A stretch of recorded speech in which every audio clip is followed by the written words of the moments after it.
vazhdimin e prezantimit të temave dhe nuk është lajm shumë i gëzueshëm që unë tash do ta moderoj sepse do të jem pak më rigoroze në përmbajtjen e kohës, sepse na pret një diçka që është shumë atraktive me shku drek në kohën e paraparë.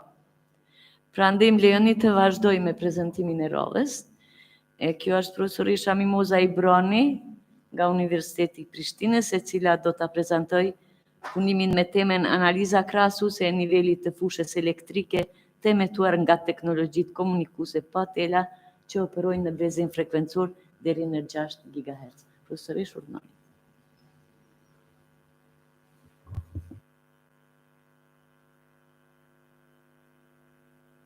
Mysafere, të nderuar anëtar të Akademisë Shkencës Arteve të Kosovës, të nderuar kolegë nga Fakulteti Inxhinierisë Elektrike dhe Kompjuterike, përfaqësues të autoriteteve rregullative dhe përfaqësues të industrisë.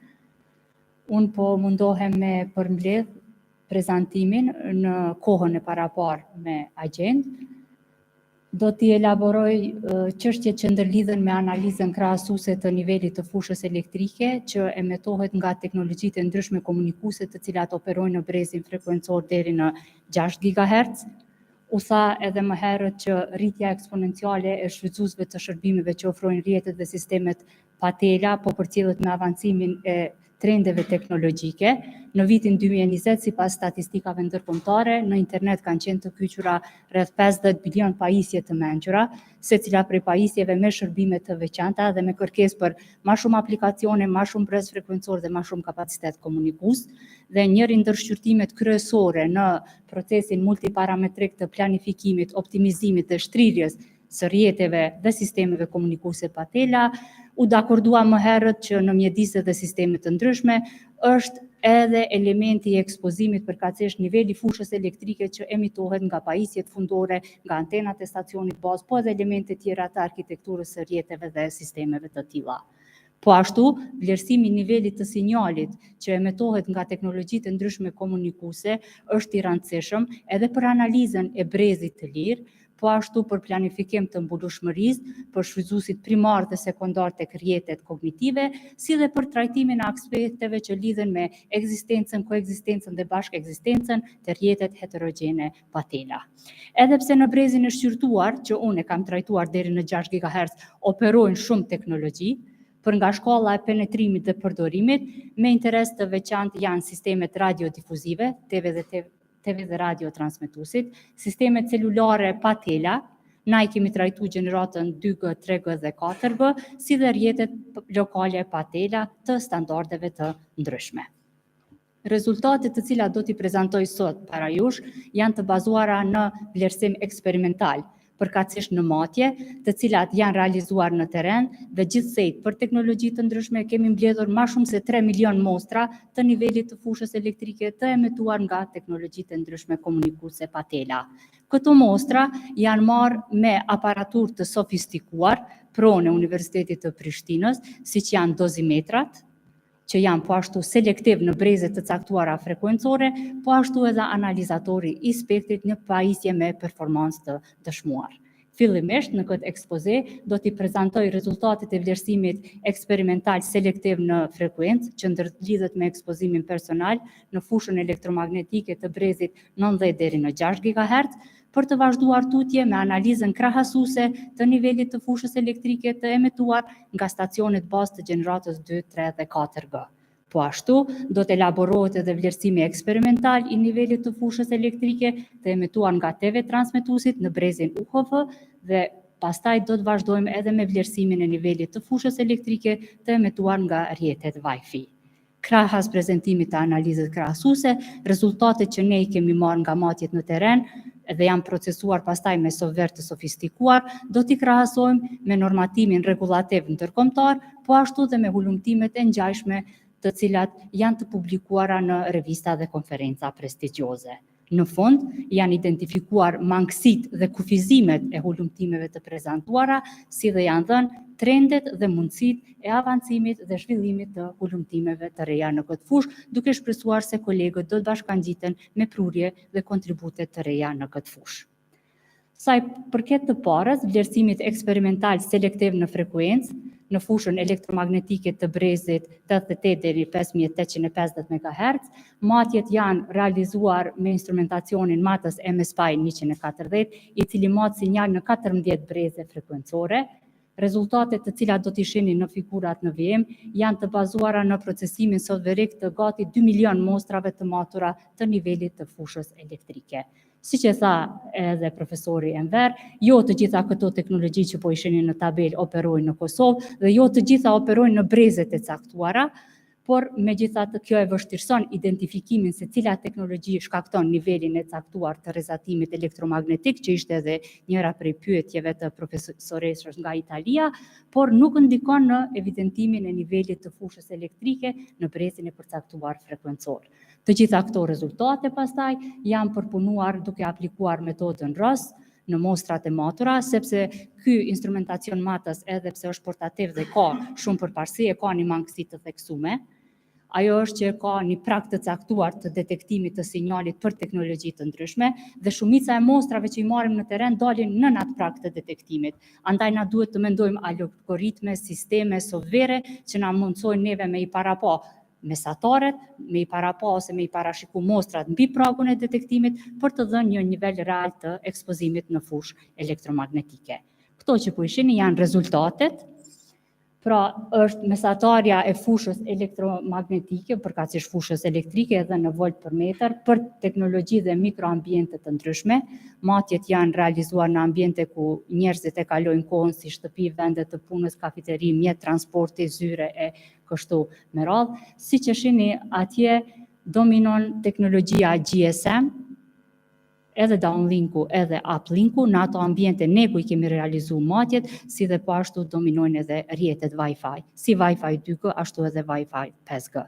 Kontributi në përqindje i fushës elektrike të teknologjive për mikroambiente të ndryshme është dhënë në figurën tjetër, kurse pastaj e kemi paraqit për ta portretizuar ekspozimin e një qytetari në fushë elektromagnetike gjatë 24 orëve, e kemi paraqit edhe ekspozimin tipik ditor në fushën elektromagnetike të radiofrekuencave. Edhe pse aty shihni shumë lakore me ngjyra të ndryshme, shihet që ekspozimi kumulativ i regjistruar nuk e tejkalon vlerën 0.3 volt për metër. Po ashtu, për ta portretizuar ekspozimin personal në intervale të ndryshme kohore, me diagram janë paraqitur matjet në intervale të ndryshme kohore në ambiente të shtëpisë dhe në ambiente të punës, si dhe një analizë krahasuese në miliwatt për metër katror e densisë së fuqisë për rrjetet Wi-Fi 2G dhe Wi-Fi 5G. Është interesante se edhe pse Wi-Fi 5G nuk është si teknologji shumë e përdorur në për këto ambiente, na del se ambientet cilat ne i kemi përzgjedh kanë pas prezencë të këtyre burimeve që reflektohet edhe në analizën krahasuese. Meqense në atë kohë një prej hipotezave ka qenë që njerëzit të cilët punojnë në ambiente të punës ku ka teknologji të sofistikuar mund të jenë më shumë të ekspozuar se të tjerët. Atëherë kemi realizuar së bashku me një student dhe grupin shkencor një hulumtim ku kemi matë ekspozimin ditor në ditë të punës edhe në ditë të vikendit, edhe ato i kemi analizuar 5 mjedise që na i kemi konsideruar të pasura me pajisje teknologjike si keku, posta, kosti, IPCO edhe një zyre ambasadës dhe rezultatet pastaj janë të paraqitura atje në grafikon për 14 teknologjit edhe për intervalet të ndryshme kohore duke dhënë analizën krahasuese në mes të ditëve të punës dhe ditëve të vikendit. Sigurisht këto vlera i kemi krahasu me shtetet tjera, me qytetet e ndryshme në Zvicër, në Belgjik edhe në Holand, në mjedise të jashtme të brendshme dhe mjete transporti dhe po ashtu rezultatet e densisë së fuqisë në miliwatt për metër katror i kemi krahasu me ekspozimet në shumë shtete evropiane. Siç shihet atje edhe prej figurave, këto hulumtimet e realizuara për banorët të qyteteve të ndryshme evropiane dhe hulumtimi i realizuar në zonat urbane në Kosovë, ka vënë në pas se nivelet e ekspozimit në fushën elektromagnetike deri në 6 GHz të evidentuara për mjediset të brendshme dhe të jashtme në Kosovë janë të krahasueshme me ato të shteteve evropiane. Nga analiza për mikroambiente, del se për Kosovë vlerat më të larta janë regjistruar në mjediset të jashtme, kjo për arsye se edhe pikat e matjes i kemi gjetë afër transmetuesve. Pra në zona urbane ku ka prezencë të transmetuesve, pastaj vinë mjediset e punës, e të fundit pastaj janë mjediset e banimit. Për me mujt me përmbledh me një fjali, në mjediset tipike në Kosovë ku njerëzit banojnë dhe punojnë, vlerat e densisë së fluksit elektromagnetik janë më të ulta se 1 miliwatt për metër katror dhe janë nën limitet dhe standardet e rekomanduara nga autoritetet regulative ndërkombëtare. Meqense se në analizën e parë ka dalë që një prej burimeve kryesore që duhet ta shqyrtojmë rrezatimin janë sistemet celulare, dhe meqense se në Kosovë të deklaruara nga autoritetet regulative ka qenë se janë në funksion 3 gjeneratat, sistemet e të 3 gjeneratave, kemi realizuar një kulumtim krahasues për nivelin e fushës elektrike që emitohet nga antenat e stacioneve bazë të sistemeve 2G, 3G dhe 4G. Në hartë janë pikat ku janë të vendosura antenat e stacionit bazë, shihet Prishtina me rrethinën, janë 21 BTS që kemi pas në shqyrtim, diku rreth 140 lokacione, matjet janë realizuar me analizatorin e spektrit Narda SRM 3006, i konfiguruar sipas të dhënave që i kemi marrë prej autoritetit regulativ. Dhe rezultatet janë këto. Shihet që në 140 lokacione kontribues kryesor megjithatë mbetet GSM-i. Pastaj i kemi teknologjitë e tjera komunikuese. Po ashtu, nëse e analizojmë faktorin e ekspozimit, i cili jep një analizë krahasuese në mes të mesatarës së nivelit të detektuar ndaj standardeve ndërkombëtare, shihet që prin GSM 900, pastaj vjen UMTS, GSM 1800 edhe rrjeti LTE. Profesori shpjegoi për UMTS në cilat breze operon edhe operon në Kosovë dhe cilat teknologji komunikuese ne i kemi marrë në brezin që do duhet të operonte sistemi UMTS. Tutje kemi vazhduar me vlerësimin eksperimental të nivelit të sinjalit që emetohet nga TV transmetuesit. Sipas autoritetit përkatës, TV transmetimet analoge në Kosovë janë në 2 breze, njëra me 8 kanale, e tjetra me 48 kanale. Kemi bërë një analizë krahasuese të nivelit të fushës elektrike me instrumentacionin e njëjtë Narda SRM dhe gjitha rezultatet pastaj i kemi procesuar me kodin softverek të përpunuar në MATLAB. Këto janë rezultatet, pra i kemi nivelin e fushës elektrike në përdhes, nivelin e fushës elektrike në lartësi të konsiderueshme nga toka, pastaj nivelin e fushës elektrike në ambiente të jashtme dhe nivelin e fushës elektrike në ambiente të brendshme.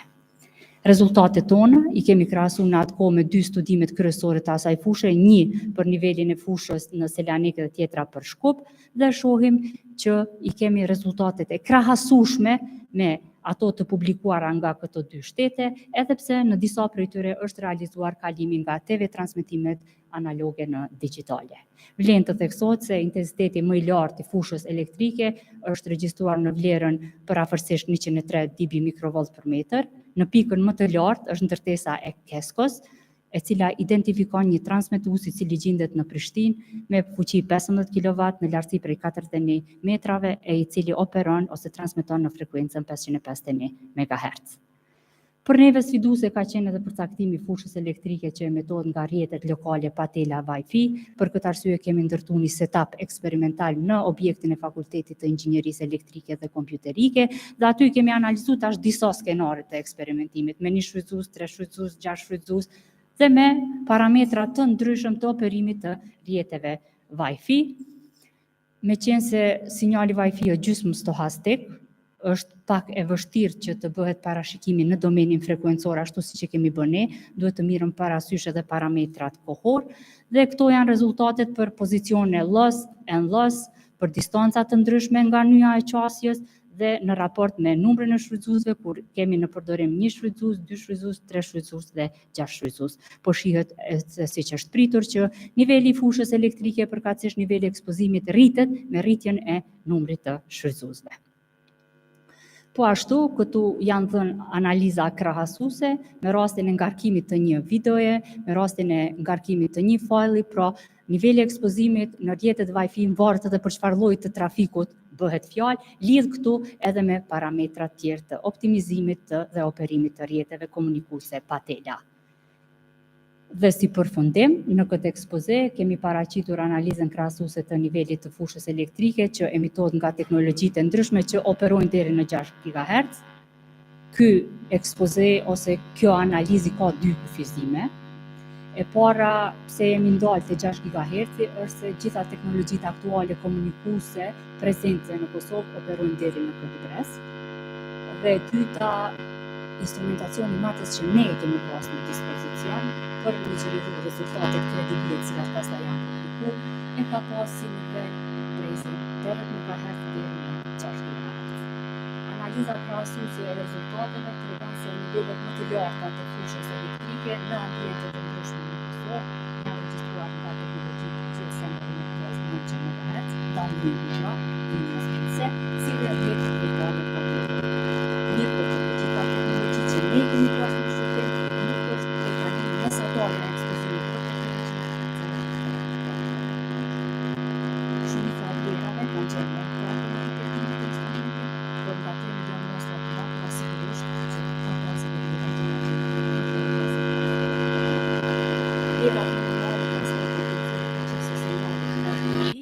që janë analizuar për 21 transmetues në zona urbane, kanë dalë për pozicionet LOS dhe diku kanë qenë 100 mW per metër katror, kurse vlera mesatare llogaritur e nivelit të fushës elektrike të sinjalit LTI në mjediset e jashtme ka qenë 0.5 volt per metër, kurse për mjediset të brendshme gati 3 fish më pak, përkatësisht 0.18 volt per metër.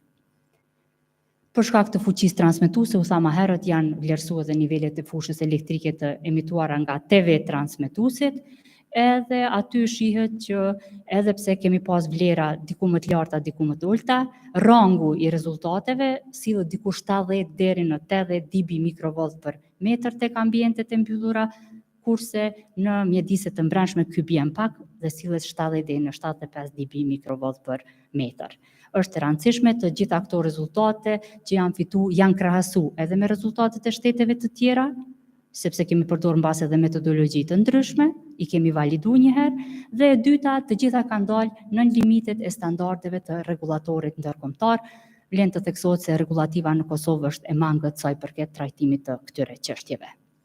Sa i përket kufizimit në interpretim të rezultateve aktuale, i thash disa kufizime, por i kemi sigurisht edhe disa rekomandime për hulumtime të reja në këtë fushë.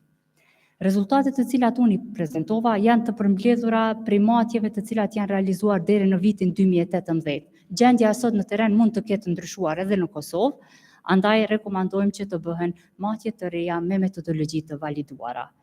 Po ashtu, rezultatet e dhëna janë të bazuara në vlerësimin deri në gjeneratën 4G, e në këtë kohë pandemie, e dim që një prej çështjeve të hapura në forumet ndërkombëtare shkencore është bashkëveprimi i valëve 5G me trupin e njeriut.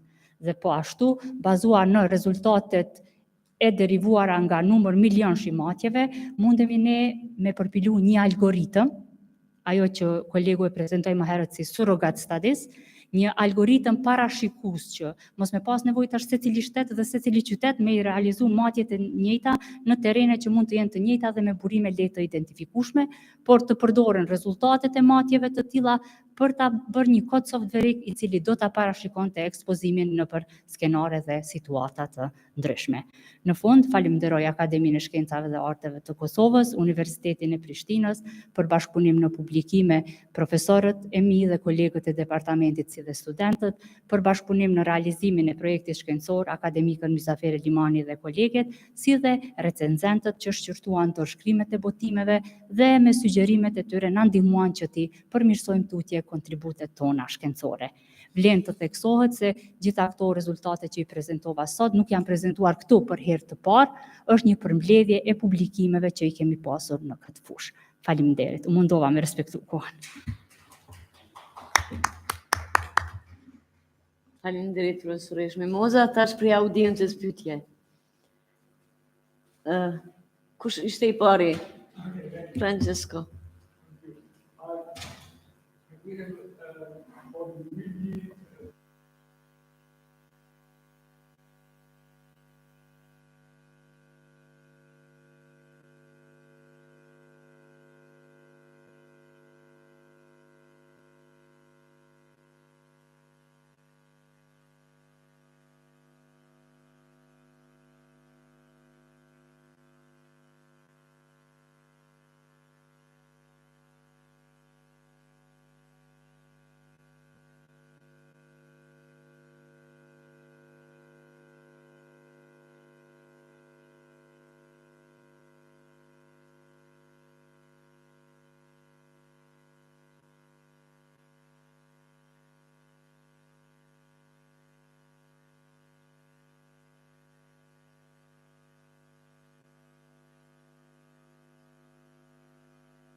Faleminderit. Se sa janë të rrezikshme, mendoj që përgjigjen duhet ta japin profesionistët e fushës. Ne mund të mirëmi me vlerësime profesionale inxhinierike, në bazë të dhënave të shqyrtuara, të gjitha nivelet e regjistruara të fushës elektrike kanë qenë nën standardet ndërkombëtare. A shkaktojnë këto nivele nën standardet ndërkombëtare ndonjë efekt ansor? Mendoj që këtë përgjigje duhet ta kërkojmë te profesionistë e fushave tjera. Matjet I kemi bërë se ju mbeta borç, matjet I kemi bërë vetëm në ambiente të brendshme për rrjetet Wi-Fi. Kemi eksperimentuar, ky ka qenë një rrjet eksperimental në disa skenare, në distanca të ndryshme, në lartësi të ndryshme, edhe kemi eksperimentuar deri në 6 shfrytëzues, jo më shumë.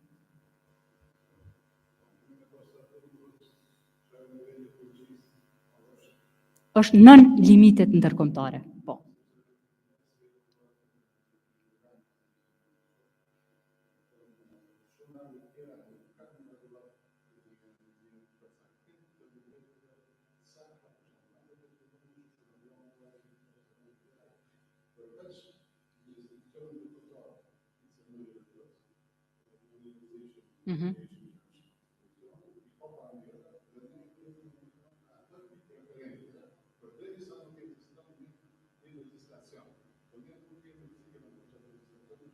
Po.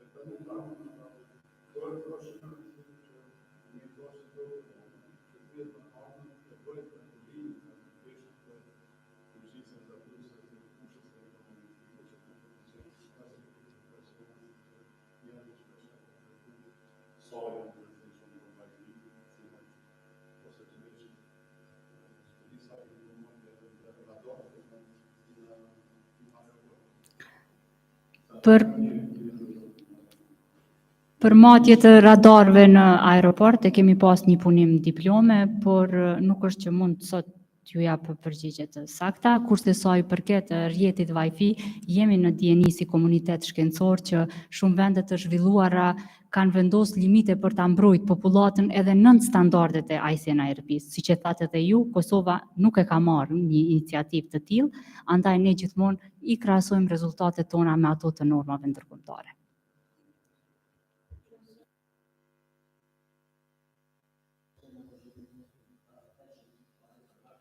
Veç lutna pak me zë për shkak të përkthimit, se kemi një mikrofon mobil.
Për LTE reforming, ka. E kemi trajtu, edhe është publikimi botuar me një revistë me impact faktor. Vlerat janë të krahasurshme me këto që i prezentova sot. Ka dallime për të mirë, por nuk janë dallime shumë të mëdha që ja vlen me u përmend në ekspoze. Pra me LTE reforming e kemi analizën me numër të konsiderueshëm të matjeve, ka rezultu në ekspozim më të ulët, por megjithatë nuk janë, si të themi, dallime të mëdha që me u marrë në konsiderat.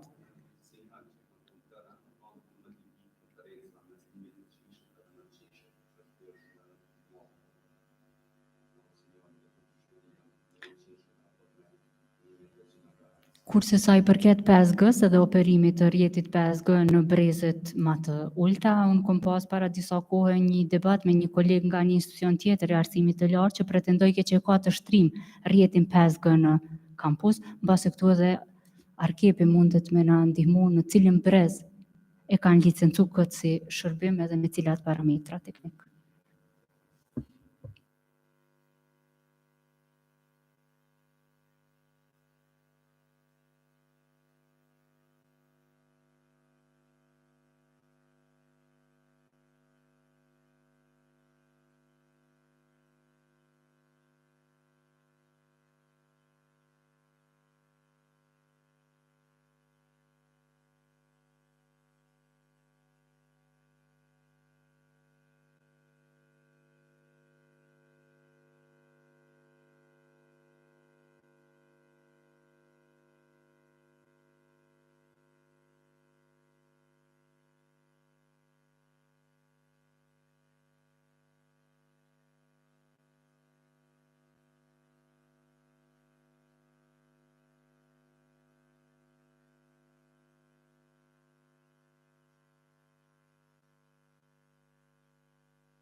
Jo vetëm distanca dhe brezi frekuencor, kolegët e 5G-ja pastaj janë edhe gjëra tjera që lidhen me arkitekturën e rrjetes, edhe pse është lokale mund të ketë më shumë transmetues të jenë pajisje më kognitive, më të mençuna, të kenë fuqi të ndryshme transmetuese, po besoj kjo është temë për një debat tjetër. Faleminderit. Për prezantimin edhe përgjigjet komplete që i dhat. E tani radhën e ka Rezarta Duraku Rizaj, e cila vjen nga Autoriteti Regulativ i Komunikimeve Elektronike dhe Postare. Ajo do ta prezantoj punimin Current Utilization of UHF VHF and millimeter wave frequency bands in Kosovo and Future Perspectives by Arke. Rezarta, vërtënë.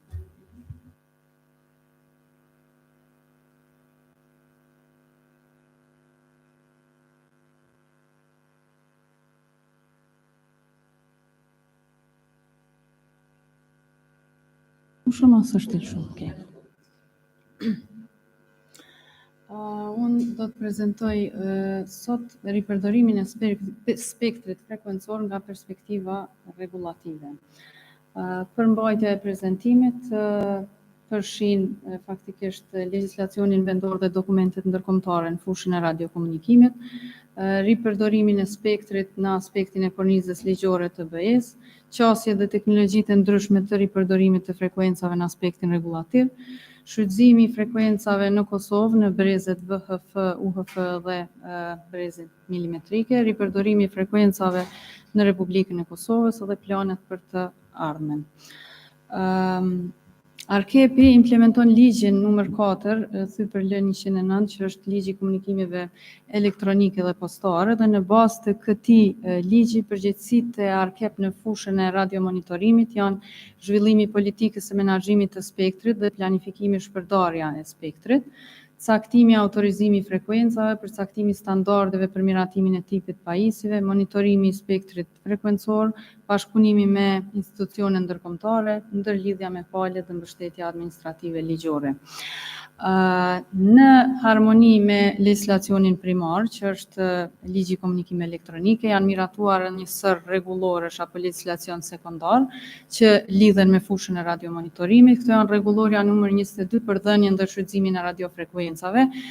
Kryesisht flitet për autorizimet individuale për shërbime kryesisht mobile, por edhe ato aeronautike, satelitore, PMR, që janë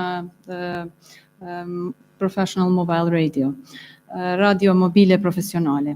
Rregullorja numër 57 për pagesat vjetore për mbikëqyrje dhe të drejtën e përdorimit të radiofrekuencave, e cila së fundmi është reviduar, me ç'rast janë zogluar drastikisht pagesat vjetore të operatorëve telefonisë mobile për monitorimin e spektrit që kryen autoriteti, me qëllim të promovimit të investimeve dhe faktikisht teknologjive të reja.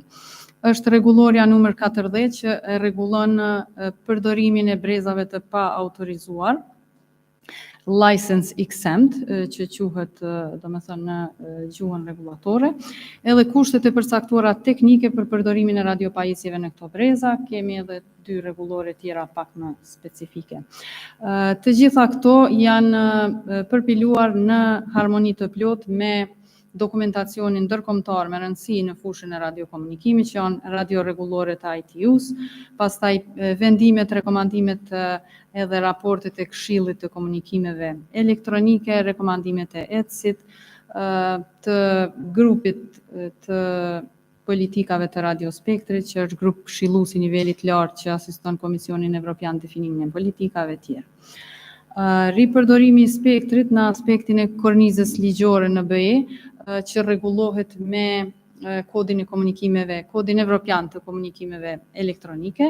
Definicioni sipas RSPG i ripërdorimit të spektrit është përdorimi i përbashkët të njëjtit burim frekuencor nga një ose më shumë përdorues, që mund të realizohet në 3 domene: frekuencë, kohë dhe hapësirë.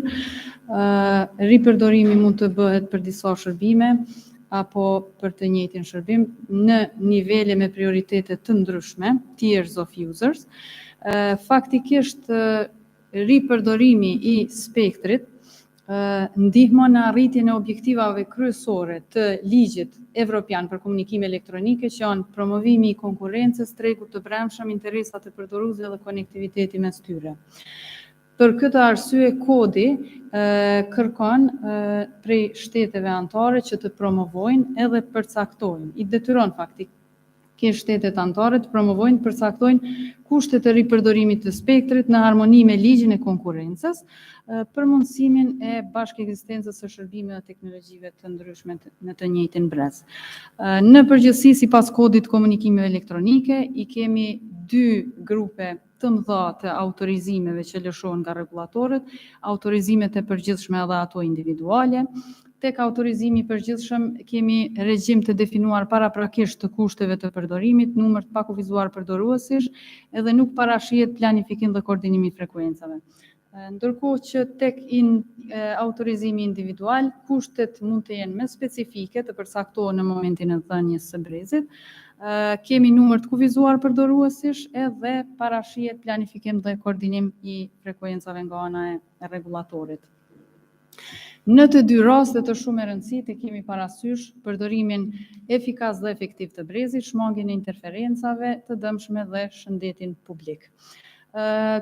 Janë dy metodat e autorizimit general, licencimi I lehtë, light licensing, edhe përdorimi pa autorizim I brezit frekuencor në bazë të Këshillit Komunikimeve Elektronike, te licencimi I lehtë, që është pjesë e autorizimit general, ndërmarrësit vetëm e notifikojnë, domethënë autoritetin për shërbimin që duan të ofrojnë në brezin e caktuar, ndërkohë te license exempt apo breze që s'ka nevojë për autorizim, kemi në rastin e Kosovës rregullore numër 40 që u përmend më herët edhe që rregullon domethënë parametrat teknik, po do të kthehemi aty pak më vonë. Në përgjithësi, konkluzioni I kodit komunikimeve elektronike, sipas kodit komunikimeve elektronike nuk ka nevojë të bëhen ndryshime të mëdha në kod sepse lejon fleksibilitet të madh të ripërdorimit të spektrit. Gjithashtu përmendet rëndësia shpërndarjes së informatave të shfrytëzueshmërisë së brezit për ripërdorimin në mënyrë që të koordinohen më mirë këto përdoruesit e frekuencave. Qasjet e ndryshme rregullative të ripërdorimit të spektrit, kemi dy qasje kryesore, dy mënyra kryesore të ripërdorimit të spektrit, ripërdorimi horizontal edhe vertikal. Kjo ndarje bëhet sipas numrit të kategorive të shfrytëzuese në aspektin e prioritetit të përdorimit, tiers of users, dhe tipit të përdoruesve brenda këtyre kategorive. Tek ripërdorimi horizontal I spektrit nuk ka hierarki nëmes të përdoruesve, gjithë janë të njëjtë në përdorimin e spektrit dhe drejtave për qasje në spektër, shërbimet mund të jenë të njëjta dhe të ndryshme. Si shembuj të ripërdorimit horizontal mund të përmendim ripërdorimin e brezave të licencuar të operatorëve të telefonisë mobile, ku marrëveshjet bëhen paraprakisht, janë marrëveshje komerciale. Në Kosovë nuk kemi raste të ripërdorimit të tillë, për shkak se ka frekuenca të mjaftueshme në dispozicion edhe janë vetëm dy operatorë të telefonisë mobile. Ripërdorimi I brezave të palicencuar në rastin e radio pajisjeve, për shembull Wi-Fi dhe SRT, transmetuesit radio që mundsojnë komunikim 1 apo 2 me aftësi të vogël për të shkaktuar interferenca. Qasja e dytë, ripërdorimi vertikal, kemi hierarki të qasjes, shërbime primare dhe sekondare, është tipike për kategoritë të disa shërbimeve, metoda statike dhe dinamike për caktimit të zonave të përjashtimit ose mbrojtjes, tek metoda statike, domethënë, pajisjet sekondare apo ato shërbimet sekondare duhet të përcaktohet nga rregullatori paraprakisht lokacioni apo periudha kohore ku mund ta shfrytëzojnë brezin e caktuar, te qasja dinamike, metoda dinamike, kjo bëhet në mënyrë më dinamike, domethënë bëhet vlerësimi I nevojave aty për aty. Metoda dinamike mundësohet nëpërmjet modelit të qasjes hierarkike, I cili realizohet në dy mënyra, spectrum underlay dhe spectrum overlay. Spectrum underlay është rasti I pajisjeve me fuqi shumë të vogël, teknologjia ultra wideband në brezet e licencuara apo pa nevojë për autorizim. Spectrum overlay, njohur si opportunistic spectrum access, për pajisje me fuqi të mëdha, ku interferenca evitohet me përdorimin e teknologjive kognitive, transmetimi lejohet vetëm lokacione dhe kohën ku spektri nuk është në përdorim. Më efikase, por më e kushtueshme për shkak të teknikave adaptive që nevojiten. Për shkak të kohës tash po I kaloj disa shembuj, vetëm po e marr disa shembuj real të cilat janë adaptuar nga Ofcomi dhe FCC-ja në Mbretërinë e Bashkuar. Ofcom për shembull brezet e licencuara për operatorët mobil, brezin 800, 900, 1800, 2600, 3400 MHz, e lejon të përdoret edhe për shërbime sekondare përmes licencës ashtu quajtur Local Access License, e cila është një licencë e përkohshme jepet për lokacione të caktuara në pjesët ku nuk ka përdorim nga operatori I telefonisë mobile, frekuenca e caktuar. Ndërkaq nga këta Në Ofcom hyn në përdorim edhe teknologjia kognitive për përshtatjen e parametrave të transmetimit dhe për koordinim më të mirë të pajisjeve sekondare. Ndërkaq te FCC-ja kemi rastin e përdorimit të valëçencuar të brezit 6 GHz që përdoret për shërbime primare fikse mikrovalore, ndërkaq përdorimi për shërbime sekondare lejohet përmes një kontrolleri të automatizuar të frekuencës. Kthehemi në Kosovë, kushtet e ripërdorimit të spektrit në Kosovë përcaktohen me rregullore numër 40 për brezet pa autorizim, sipas nenit 3 të kësaj rregullore. Pajisjet me rreze të shkurtër veprimi nuk do të jenë subjekti lëshimit të autorizimit individual për shfrytëzim të frekuencave nëse plotësohen kushtet në VM. Pajisja e SRD përputhet me kërkesa teknike sipas rekomandimeve të CEPT-it dhe standardeve ETSI, të cilat pastaj janë të publikuara në tabelat e veçanta në rregullore që do t'i paraqes në VM, edhe përjashtohet mundësia interferencës së dëmshme nëse SRD-t operojnë për brenda një shërbimi dytësor, si dhe shfrytëzohen konform kushteve të përcaktuara në këtë rregullore. Më poshtë në VM do të prezantojmë tabelat me brezet frekuencore dhe parametrat e rekomanduar kryesisht për telemetri, telekomanda, alarme, aplikimet të tjera. Video aplikimet duhet të përdoren vetëm mbi 2.4 GHz. Këto janë shembuj të disa tabelave që janë të publikuara në rregullore me brezin frekuencor përkatës, fuqinë e lejuar, gjerësinë e kanalit dhe dokumentet e vendimet dhe standardet të cilave ju referohen këta breze. Neni 4 lejon përdorimin e këtyre brezeve për sistemet brezgjëra të transmetimit të dhënave dhe sistemet e qasjes pa tela duke përfshirë rrjetet radiolokale, VAS edhe LAN. Kryesisht është shembull i përdorimit të Wi-Fi në breze 2.4 GHz dhe 5 GHz. Pastaj pajisjet me brez shumë të gjerë ultra wideband, e cila është një teknologji që mundson transmetimin e sasisë së madhe të dhënave digjitale në breze më gjëra, në distanca të shkurta, edhe me fuqi shumë të ulët. Edhe këto faktikisht mund të operojnë si pajisje sekondare që mund të përdorin brezet e cekura në tabel. Gjithashtu duhet të përmend edhe planin kombëtar të radiofrekuencave që është dokument me rëndësi që përcakton brezet frekuencore për shërbime të ndryshme dhe vendos kushtet bazë për ndarjen dhe dhënien e frekuencave me qëllim të përdorimit efektiv të spektrit. Këtu përfshihet te plani kombëtar i frekuencave dhe tabela shpërndarjes dhe aplikimit të radiofrekuencave në brezin 8.3 deri në 275 GHz në Republikën e Kosovës. Së fundmi, ARKEP e ka përditësuar këtë dokument voluminoz dhe disa nga ndryshimet kryesore, të cilat kanë rëndësi pastaj edhe për ripërdorimin e frekuencave, janë se brezi 700 MHz edhe brezi 800 MHz do të përdoren për shërbime primare, mobile dhe fikse, në bazë të vendimeve përkatëse ECC. Në të kaluarën, këta breze kanë qenë të destinuar për shërbime radiodifuzive.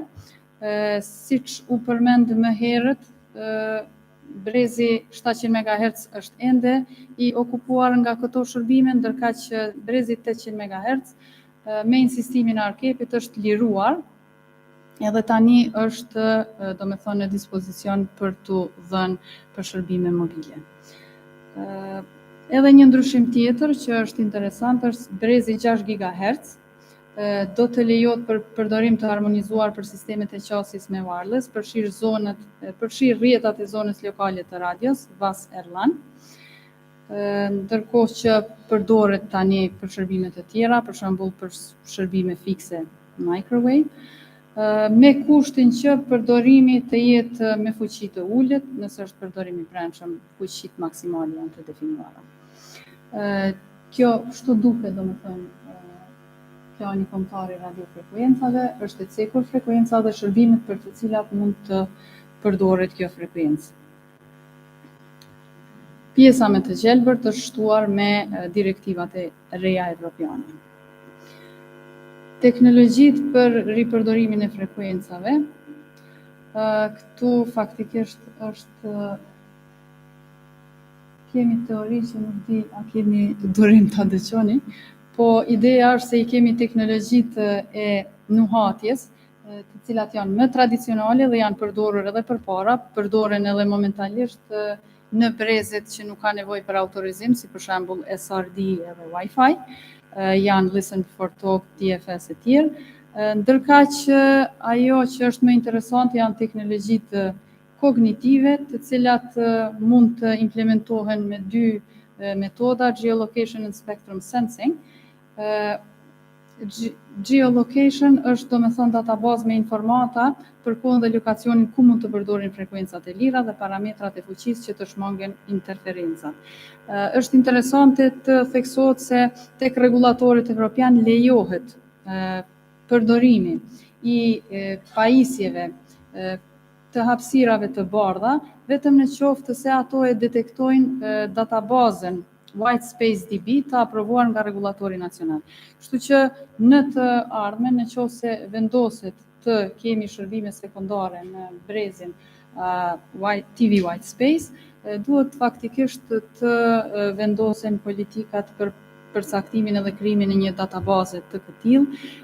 Sa i përket kësaj databaze në bazë të standardit ETSI janë përcaktuar parametrat me të cilin kjo databazë komunikon me pajisjet White Space Devices, po ashtu dhe parametrat e lejuara për këto pajisje. Shfrytëzimi i spektrit frekuencor në Kosovë në brezet VHF, UHF, SHF dhe EHF. Për momentin kemi shërbime në këtë tabel, nuk janë shërbimet mobile të lëvizshme, janë shërbime tjera, shërbimi fiks mikrovalor, kemi numër të kanaleve 874, shërbimi për radio mobile profesionale 942, satelitor aeronautik. Këtu është regjistri autorizimeve individuale për frekuenca gjatë vitit 2021. Shfrytëzimi i brezit VHF për shërbime PMR. PMR në territorin e Kosovës në brezin VHF shfrytëzohet në porcionin 156.174 të frekuencave. Në total i kemi 1440 kanale frekuencore të disponueshme me gjerësi 12.5 kHz. Përdorimi është përafërsisht 33%, domethënë ka mjaft kanale të lira, nuk ka shfrytëzueshmëri të madhe, njëjtë vlen edhe për brezin UHF dhe këtu kemi një shfrytëzueshmëri prej 30%. Në brezin SHF dhe EHF kemi kryesisht linjë mikrovalore pik-pik. Këtu në këtë grafik paraqitet përdorimi i frekuencave për shërbimet mobile në raport me rajonin, ku shihet domethënë situatë jo shumë e mirë në Kosovë, kemi mjaft pak breze që janë dhënë në përdorim për operatorët. Është brezi 900, 1800, 2.1 GHz. Ripërdorimi i frekuencave në Republikën e Kosovës. Këtu do të përmend raste të ripërdorimit momental të frekuencave, si është situata për momentin. Në brezin VHF dhe UHF kemi ripërdorim për shërbimin PMR, radio mobile profesionale që përdoren për taksi, për shërbime emergjente, për policinë. Këtu ripërdorimi është horizontal dhe bëhet në atë mënyrë që vlerësohet kërkesa për cilin lokacion do të ofrohet shërbimi dhe për lokacione të ndryshme që nuk interferojnë me njëra tjetrën, mund të përcaktohet e njëjta frekuencë. Domethënë kemi një lloj të ripërdorimit horizontal. Gjithashtu ripërdorim horizontal kemi edhe për brezat e paliçencuar për SRD edhe Erlan, Wi-Fi kryesisht, në bazë të rregullores numër 40. Pastaj kemi gjithashtu përdorim të brezeve 6 GHz, 7, 10 GHz, 14 GHz për shërbime fikse mikrovalore kryesisht, po ka edhe shërbime satelitore. potencial për shërbim për i përdorim vertikal të frekuencave janë për shembull pajisjet UVB, ku fuqia është shumë e vogël dhe nuk paraqet rrezik për funksionimin e shërbimeve primare. Ky është një rast i analizës spektrale përmes pajisjeve që i ka arkepi, ku vlerësohet, domethënë se kanali 450 MHz në brezin UHF për shërbimet PMR në Gjilan, në Gjakov nuk shkakton interferenca, i njëjti kanal, ndërkaq në Rahovec shihet se paraqitet interferenca. Domethënë në këtë mënyrë bëhet analiza për para se të ripërdoret një kanal për shërbimet PMR. Planet për të ardhmen. Fokusi i arkepit gjatë vitit të kaluar, por edhe vitin që vjen, ka qenë kryesisht promovimi i 5G-s dhe shërbimeve inovative, përmirësimi i kualitetit të shërbimeve ekzistuese. Siç e pam edhe nga grafiku që e paraqita më herët, kemi shfrytëzueshmëri jashtëzakonisht ulët të brezeve për operatorët mobil.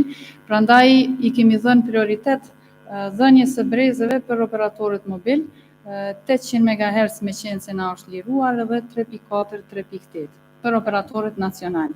Ndërkaq do të kemi, me qenë se edhe brezi 3.7, 3.8 GHz do t'jepet për rrjeta private 5G, do të kemi ripërdorim frekuencash edhe në këtë rast, në lokacione të ndryshme, duke pas parasysh se këto rrjeta janë rrjeta në distanca të vogla, prandaj është lehtësisht mund të përdoret e njëjta frekuencë për rrjeta private.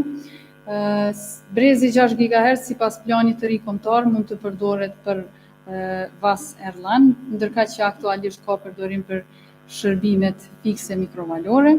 Këtu faktikisht nuk e kemi të gatshme kornizën rregullatore, duhet të bëhet një farazhonimi i rregullores numër 40 për mënyrën se si do të lejohet përdorimi i pajisjeve VAS Erlan në brezin ku shërbim primar do të jenë shërbimet fikse mikrovalore. Për ndryshe, sa i përket shërbimeve teknologjive më të reja, siç janë teknologjia kognitive, do të përcjellim zhvillimet në Bashkimin Evropian dhe të vlerësojmë nevojat në kontekstin lokal, sidoqoftë duke pas parasysh zhvillimin e teknologjisë dhe rritjen e vazhdueshme të nevojës për spektër. Një gjë është e sigurt që ripërdorimi i brezave në të ardhmen do të jetë normë dhe jo përjashtim. Ju falenderit.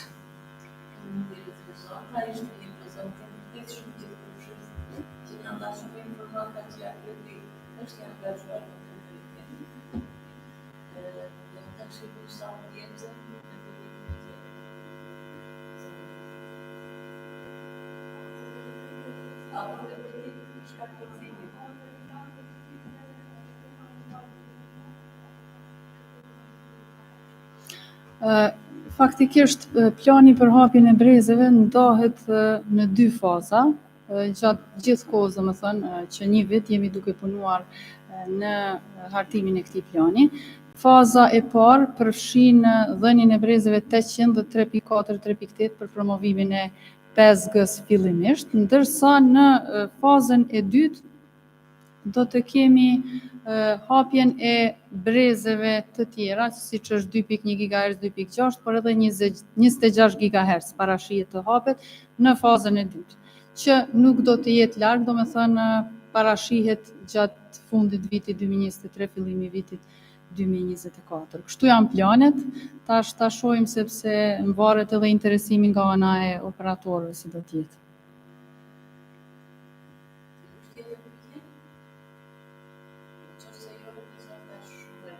Faleminderit edhe juve.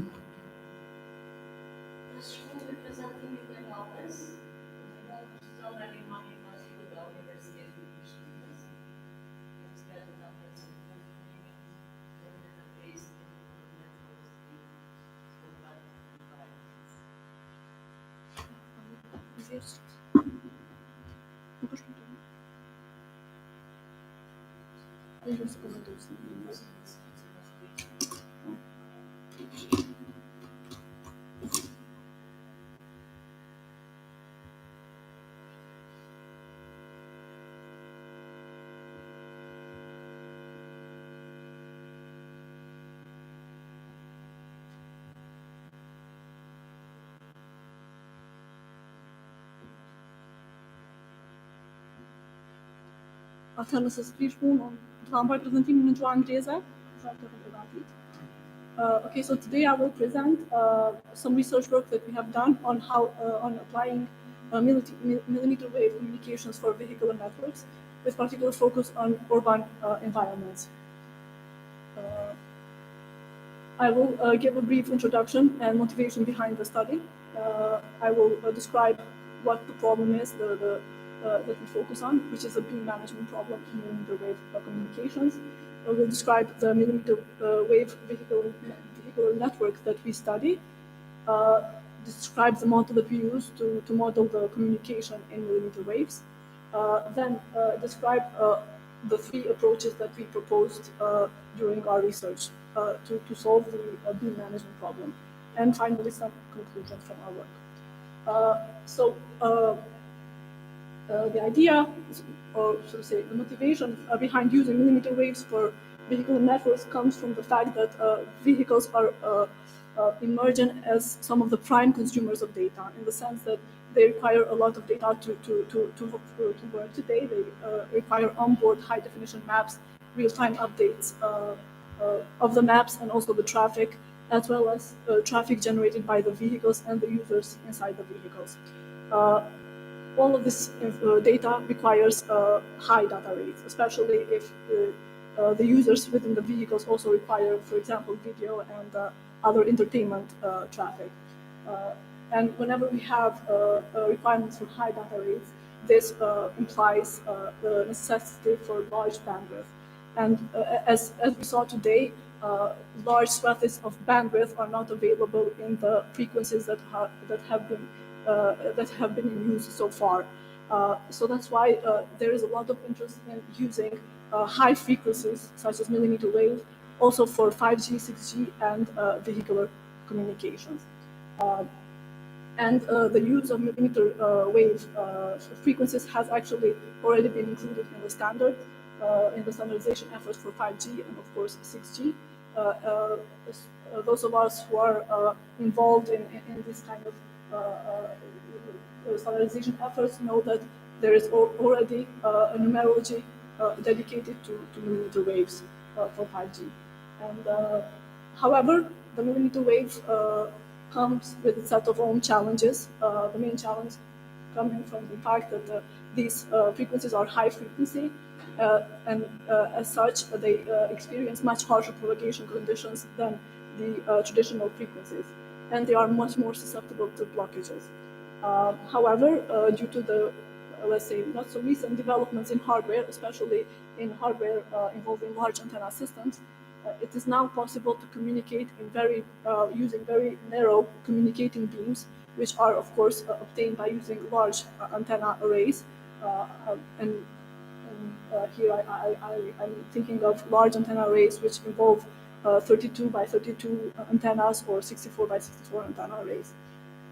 These systems allow the communication to be performed in narrow communicating beams, which allows the power to be concentrated in a specific direction with a specific coverage, which would then allow the gain to be high enough to overcome the hard propagation conditions that occur because of the high frequency. So, what is the beam management problem that we are discussing today? Is the problem that comes from actually working with these narrow beams to communicate. As I said, we need the narrow beams because these allow us to overcome the propagation challenges. However, of course, if you have narrow beams, your communication is isolated from other ongoing communications, which is an advantage because then you have limited interference. However, you have limited coverage and you are deaf to requests from communications from other users who may not be within the coverage of the narrow beam. Especially having in mind that the beam is deaf to users that are outside the beam, the millimeter wave communications are currently being seen more as a complement to the sub-6 gigahertz service, meaning that especially the link establishment and control phases of the communications are performed in the sub-6 gigahertz frequencies, while the high frequencies are used more for allowing high data rates for communications. However, having in mind that we are working with narrow beams, it is imperative that we have a good procedure to configure the number, direction, and width of these beams, especially the beams that are used by the infrastructure nodes. We need to do this in order to ensure broad coverage, but also maximize the network data rate. The millimeter wave vehicular network that we have used as a case study for our own research is a network that is based on the Luxembourg city center. It is a realistic scenario that is based on open source traces. We have the map of the city center of Luxembourg, and we also have the position, the location of the traffic lights in the Luxembourg city center. Why is this important for us? It's because the idea was to have the millimeter wave GMBs, the stations, placed on top of traffic lights for vehicular network purposes. So, in the sense, the GMBs are collocated with the traffic lights, and we have about 51 GMBs, as you can see, spread around the city center. The red dots represent the GMBs, the traffic lights. Also, we have traces of around 40,000 vehicles over a 12-hour window. However, in order to make the scenarios tractable for our own purposes, for the study, we had to divide the entire network into equal-sized fair zones and work on that level. So what is the network composed of? It's composed of the GMBs, which are the access points in 5G, which are equipped with uniform planar arrays, as are the vehicles. The idea is that in order to communicate successfully, the infrastructure node with the vehicle, the beams at millimeter wave frequencies need to be fully aligned. Also, we have to take into consideration that due to advanced MIMO technologies, we can have the GMB support several beams simultaneously. In fact, we consider that number to be up to n, which can be 1, 2, 3, or 4. We have only studied up to 4 so far. In addition, we consider that the beams can have variable width. This also, of course, affects the range and the coverage of the beam. As you can imagine, the more narrow the beam, the coverage in distance is higher, but not in angle. So spatially, you have smaller coverage, but a longer distance coverage. And of course, variable directions. Of course, with MIMO hardware, we can change the direction of the beams electronically. So using beamforming techniques. So that being said, it is seen that it is imperative that we have that deciding on the number, width, and direction of the beams, it is critical for the successful implementation of millimeter wave communications in vehicular networks. We focus on our studies on downlink communications, and we have also foreseen support for COM communications, which is an advanced feature of the 5G mobile networks. The model that we use, so basically the channel at the millimeter wave frequencies is modeled as a channel that is composed of a number of path clusters, each cluster corresponding to a macro level scattering path. Because of the high frequency, this channel is more susceptible to the environment. So that's why the model needs to take into account the multipath that is caused by the environment,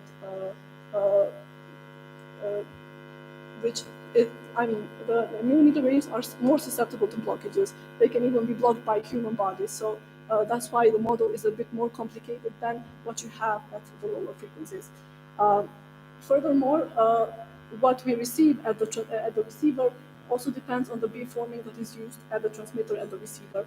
And in order to simplify the channel model, which is very complex, and because we didn't focus on this aspect in our research, we defined a scalar channel coefficient, which summarizes all the effects of the channel as well as the beamforming gains provided by the beamforming at the transmitter and the receiver side. And then we derived a convenient statistical approximation model for this channel gain.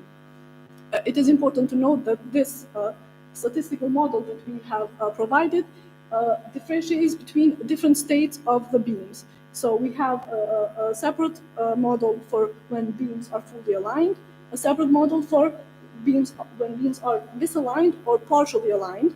And this is important, especially in measuring the interference, because, of course, ideally, we would have a single narrow beam. What we have in practice is that we have a lot of side lobes, which, of course, emit unnecessary or undesired power, which may harm our desired communications. Just to mention, this is this part of the research is presented in this paper. If you want to read more on it. So, what is the problem that we focused on is the beam matching and user association. So basically, we have the set of GMBs, we have the network, we know how many beams each GMB can support simultaneously, and we have the set of zones where we know approximately how many vehicles we expect in each zone.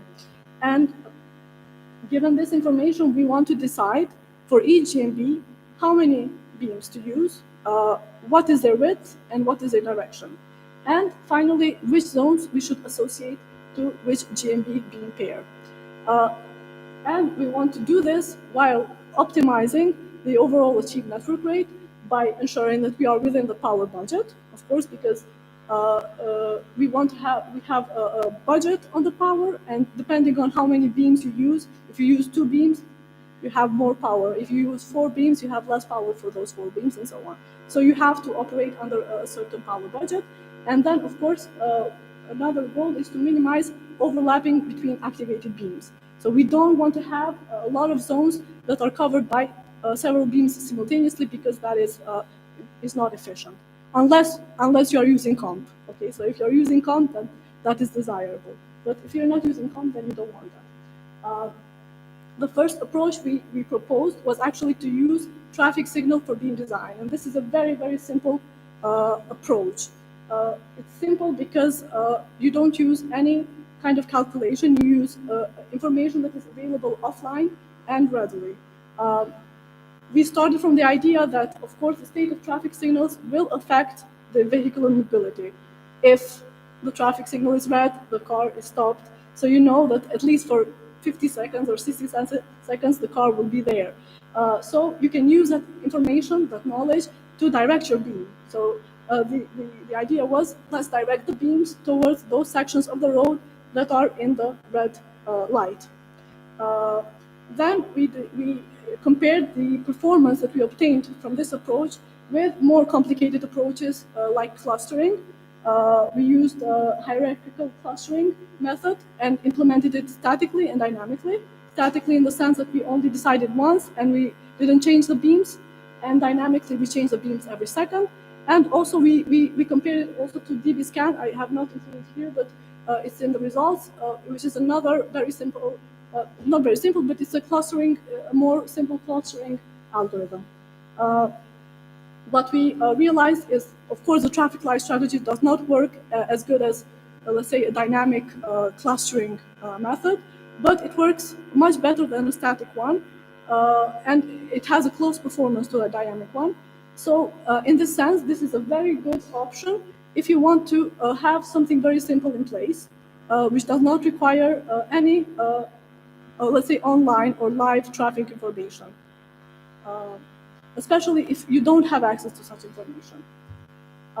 The next approach we proposed was a graph-based approach. This was a centralized solution that we proposed here. The idea was to model the network as a bipartite weighted graph, and then address the graph by applying an algorithm which matches the nodes in the two parts of the graph in a way that avoids conflicts between decisions. So we have, in this way, we account for conflicts between decisions. In this sense, we have conflicts in our decisions because while you can have beams in any kind of direction and any kind of width, for example, you cannot have two beams that are in the same direction but different widths, okay? Because then you would have two overlapping beams. So this is a conflict that we want to avoid. And basically this kind of approach allows us to infiltrate or to integrate these kind of conflicts in the problem itself. Once you model the problem like this, actually the problem is anti-harm. So it's not like we can get an optimal solution, but there are a lot of heuristic algorithms that are available in the literature, and we applied one of them, which is proposed by Chen and other authors. It is actually applied in a completely different scenario, but we applied it in this case. And as I said, it's a centralized implementation, meaning that we assume that there is a central controller that has overall knowledge and makes perfect decisions based on that. As I said, the main problem is how to model the vehicular network as a bipartite graph. In one hand, we have the GMBs and beam pairs. That is one part of the graph. And on the other part of the graph, the orange part, we have the zones. We have edges between the left and the right part of the graph if the zone is covered by the GMB beam pair. If the zone is covered by the GMB beam pair, you have an edge, and the weight of the edge is the data rate that can be achieved in that combination. Okay? And then we have the conflicts. The conflicts are in the left side of the graph. Basically, we want to avoid any kind of combinations of beams which are not feasible. As I said, you cannot have two beams in the same direction, different widths. So if you do not want a combination to appear at the same time, you have to put a conflict link, which here we have in red, in order to avoid such solutions to appear. In the end, I will show some results. So here I do not include results. And the last solution we provided, this is actually a cooperative approach. It's based on the principles of belief propagation. Besides being cooperative, it's also a randomized solution, meaning that we do not have a fixed solution. Rather, we provide a probability assigning to each possible solution, and then we choose a solution randomly over the decision period based on those probabilities. So obviously, we want to make sure that the solutions which provide the most data rate have the highest probability. But that doesn't mean that it's always the one with the highest probability that are chosen. To do this, we have modeled the network as an interaction graph. The graph composed of the GMBs and the set of edges between the GMBs. We have decided that an edge exists between nodes if the connectivity criteria is above a certain threshold. Now, this is a separate problem that is addressed in our paper, so I did not go into details, but you can have different connectivity criteria. You can have distance-based criteria, saying every two nodes that are within, let's say, 200 or 500 meters of each other are connected. You can have an LOS-based criteria, saying every two nodes that are in line of sight of each other are connected.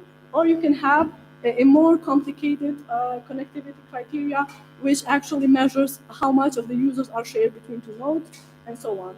Here, I have given examples on what each criteria will approximately, what kind of graph will result from the criteria. For more, you can read the paper, as there's a lot of details that I cannot go into right now. What is important is that we have to somehow quantify the interaction between nodes. And in order to quantify the interaction between nodes, we define the joint compatibility function. And it is this joint compatibility function that tells us which combinations of the beams are more compatible than the others. So I don't know if you can see here, it seems that it's not showing correctly. In any case, in the left hand, we have two nodes operating two beams which overlap each other. And in the second figure, we have two nodes operating two beams which do not overlap each other. The idea is that we would like, in the second example, to have a higher compatibility than in the first example, in order to, of course, discourage solutions which allow for beams that overlap with each other. In light of what I said, we proposed a decentralized but cooperative coverage rate-aware belief propagation algorithm, which works basically this way. First, we build the graph based on the connectivity criteria that we choose, and the connectivity criteria and the threshold can be adapted if necessary, build the graph, run the belief propagation algorithm. Now, I will talk a little bit about belief propagation. It is a well-known algorithm. Run the belief propagation on the graph that we have built, see if it converges. Now, the truth is that belief propagation only converges in tree-like graphs, and in urban environments, the graphs will probably have a lot of cycles, a lot of loops, so we cannot guarantee convergence of belief propagation in those kind of graphs. So in order to ensure convergence, we have this check step, which checks whether the algorithm converges after a certain number of iterations. If not, it prunes the graph. Pruning the graph means basically we cut some edges, which we can allow to do by using the Kruskal algorithm or the minimum span tree algorithm. Once we prune the graph, we run the belief propagation again. Now, it seems a little bit complicated, but our results show that, in fact, the pruning part almost never happens. As I said, there is no guarantee that the belief propagation algorithm converges in loopy graphs. However, in practice, it happens quite fast. Okay. I will skip then this part. Hopefully, you will know how belief propagation works. This is the simulation scenario that we looked at. So, as I said, we have around 40,000 traces of vehicles. This is basically the physical configuration setup. I will not go into detail. However, here you show that in the left part, I just wanted to show how the traffic light approach, which is a very, very simple approach, actually performs quite well. So it's quite comparable to dynamic solutions, such as dynamic hierarchy with clustering and UV-scan. On the right hand, we have the performance of the newest approach, that is CRAB, and then CAWBM is the graph approach. So as you can see, some amount of data which is due to coordination overhead for when changing the beams. Okay, so of course, when you change the beams frequently, there is a loss in time that can be measured, and we have accounted for that. I will skip this, and just in the end, just to discuss the benefits of cooperation between GMPs. So unlike many approaches that you can find in literature, there are not many approaches that allow for cooperation between GMPs when deciding on how to configure the beams. This is the part that is novel in our research. And just to show that cooperation between GMPs works, allows for better performance, especially in urban environments where you have a lot of possibility for overlap. So for example, DB-scan, which is a decentralized solution, we see that the improvement is mainly in those highly frequented parts of the city, so where you have the highest frequency of vehicles. While if you compare it to CAWBM, which is a centralized solution, you see that the improvement is mainly in the periphery, so in the outskirts where you have less. So this is to show that having coordination between GMPs can actually give you that great balance between the decentralized and centralized solution by actually, let's say, ensuring fairness among all users, depending on which part of the city they are. Okay, so conclusions. Well, it is clear that the performance really depends on how you manage the beams. We need to have adequate beam alignment, and in this sense, efficient beam design is paramount. We have proposed 3 solutions that I already explained, and we show that these results actually outperform some learning algorithms such as clustering techniques, but also we have also compared to a reinforcement learning algorithm, the upper confidence bound algorithm, and although we perform a little bit better than UCB, we have to have in mind that UCB actually takes around 10,000 iterations to converge, while belief propagation only takes around 7 to 8 iterations to converge. Okay, so thank you for your attention. Part of this work was indeed funded by the project that we are presenting here today, but also we've had funding from other projects. So thank you very much. And I want to thank, of course, Professor Carla Caserini and Francesco Malandrino, and also Alessandro Notio, who is not here, for enabling me to participate in this research. Thank you very much. Faleminderit Zona, edhe tash pyetje. Sorry prej arkivit.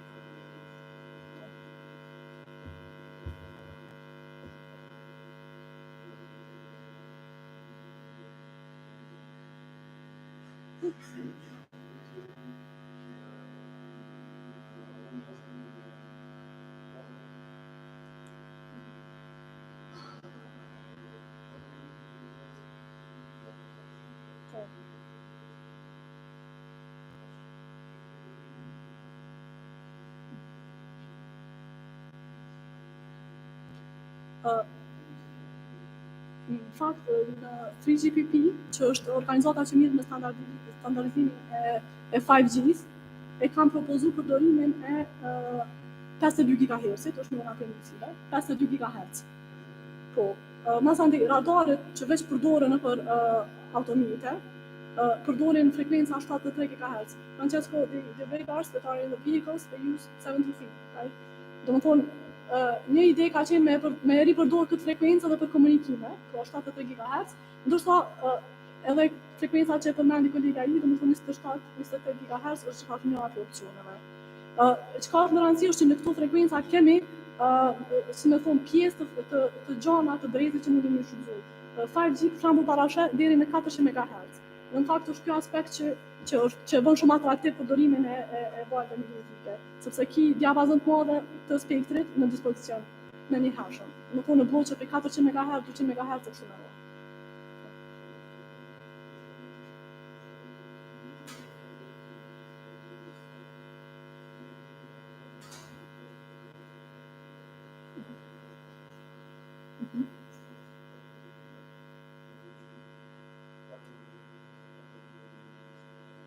Na këtu e kemi përdor 33 dhe janë.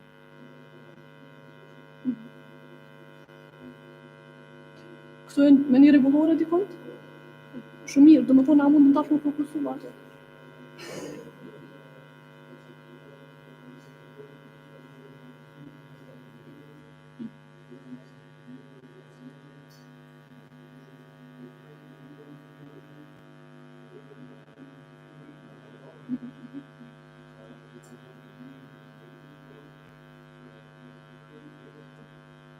Në fakt,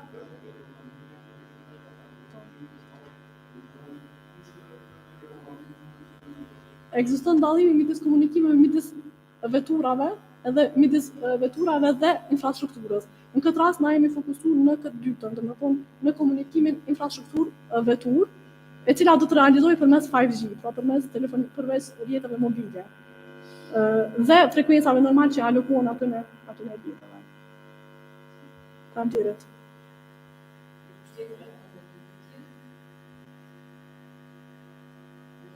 Qoftë se nuk ka më pyetje, zana faleminderit. Edhe mund ta paralajmëroj prezantimin e ardhshëm. Këtu në program e keni pas zotri Halil Krasniqin, të parapartë na prezantoj një punim nga aspekti i telekomit të Kosovës, pra si e shef këtë problematik. Në ndërkohë, më kanë informuar se në vend të Halilit do të prezantoj Besnik Duriqi, të cilin e lus ta bëj prezantimin me titull Rëndësia e brezave frekuencor për ofrimin e shërbimeve mobile brezgjëra. Besnik punë.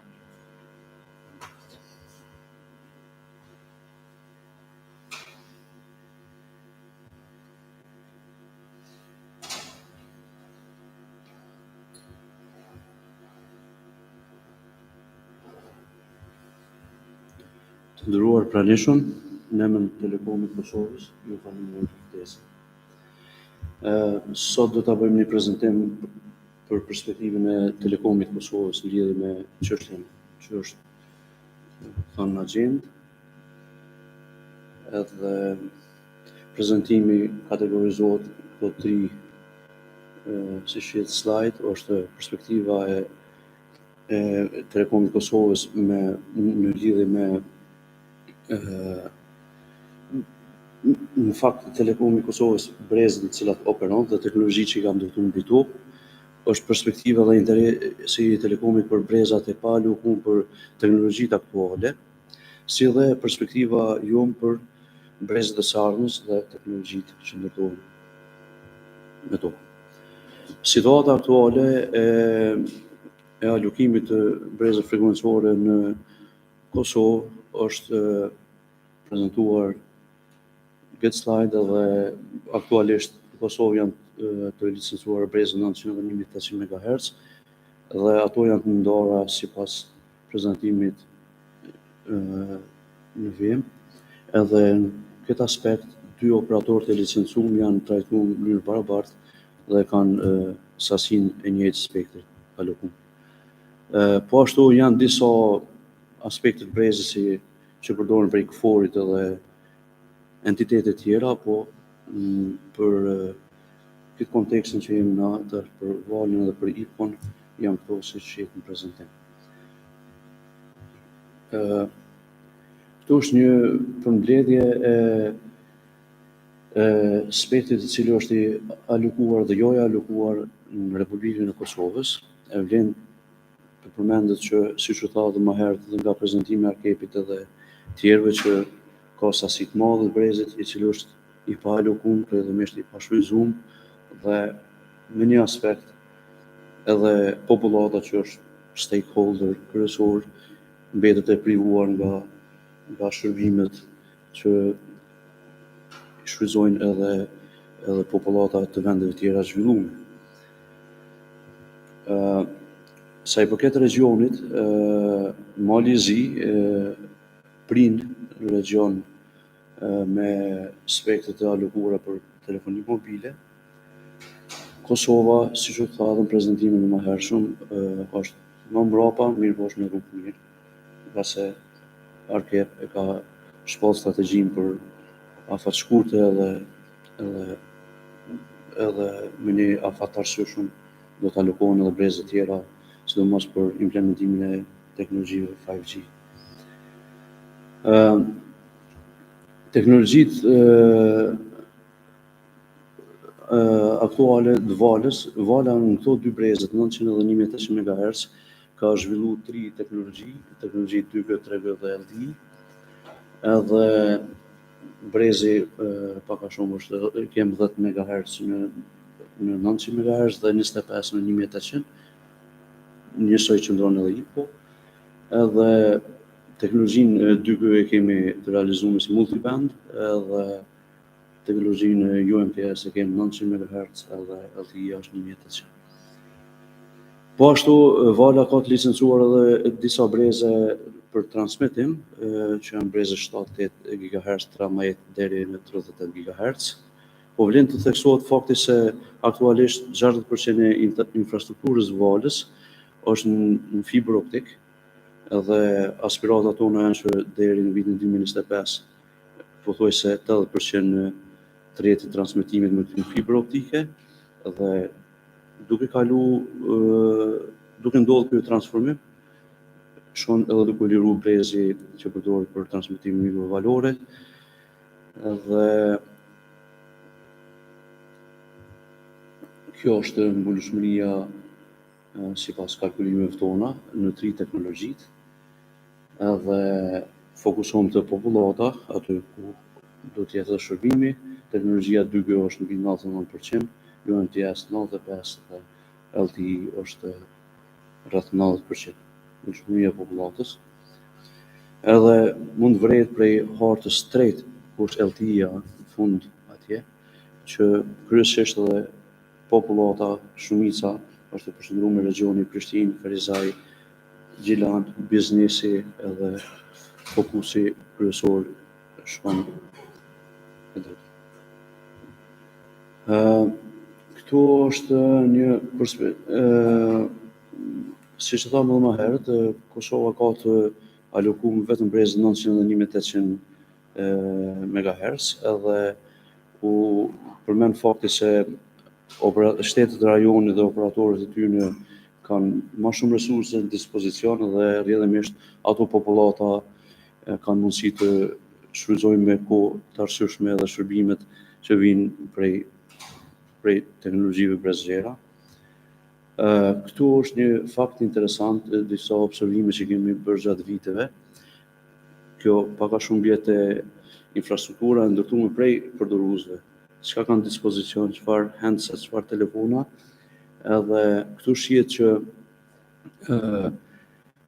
numri i përdorimit të smartphone është rrit ndjeshëm ndërmjet vitit 2018 dhe 2021, Sigurisht që figura sodit është hala ma në favor kësaj çka po argumentojmë, mirë po mund vrehet në fotografinë e parë që numri smartphone është në rritje, kjo është tendenca, po ashtu edhe kanë nisë të shfaqen edhe telefonat që përkrojnë bende të 5G-s, kështu që me një mënyrë kemi përdorues janë nganjëherë një hap më përpara se sa janë gjendë me ofru operatorët. Kështu që kjo e bën edhe ky fakt e bën shumë të rëndësishme idenë e alokimit brezave shtesë edhe me qenë me ma fleksibil sa i përket çmimeve edhe gjëra tjera. Po ashtu në fotografinë e dytë shihet që në rrjetin tonë ka prezent edhe telefona tjerë që përkrahin bende, breze, të cilat na nuk kemi teknologji ndërtuar me to, që edhe kjo është një fakt shtesë që duhet më konsideru alokimi dhe aty në brezeve, me që kem shumë telefona në përjet që kanë mundësi me përdorë ato. Këtu është pika kryesore, cilës tani i kaloj që shkarazi, po i kthehem përsëri. Këto janë përmbledh sfidat kryesore dhe rekomandimet që dalin prej neve, tu bazu në perspektivën e përvojës tonë, tu bazu në përvojën tonë që kemi gjatë zhvillimit, gjatë implementimit sistemeve. Një prej sfidave kryesore është financiare. Telekomi i Kosovës e ka ARPU, që është average revenue per user, prej matultave në rajon, e mos flas në BE.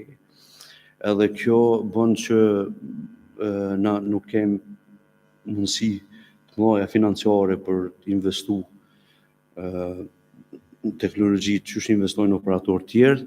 Shtoja faktin kësaj që ngarkesat shtesë për licenca për spektër që do të paguajmë, atëherë neve na shkakton shfokusim edhe në këtë sens na kërkojmë edhe presim mirëkuptime prej autoriteteve relevante që për hir kësaj situate dhe zhvillimit teknologjisë të rikonsiderojnë alokimin e spektrit,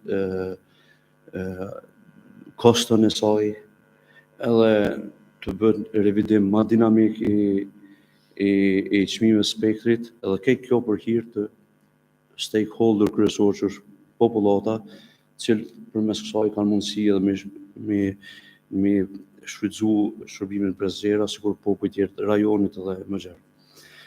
Po ashtu,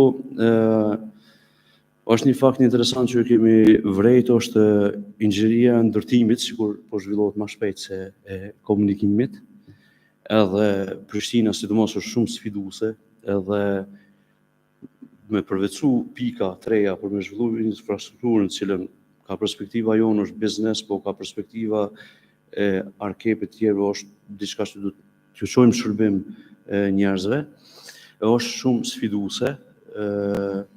Kemi lloj probleme që kemi hasë në realitet, sikur qysh janë raste që u përmenën në prezantime më herët e efektet shëndetësore të rrezatimit, institucionet lokale dhe nacionale nuk janë shumë të vetëdijshëm për çështjet e rrezatimit dhe shëndetit. Shumë herë kemë vështirësi më kuptu me ta, pa ditë me kanë njerë edhe në për gjykata që do të mbrojmë këtë. Mirë po, me një mënyrë do të ishte dashur që dikush të vetëdijsoj, të ngritë vetëdijen sa i përket çështjes së rrezatimit dhe shëndetit, edhe jashtë akademisë, jo vetëm këtu. Edhe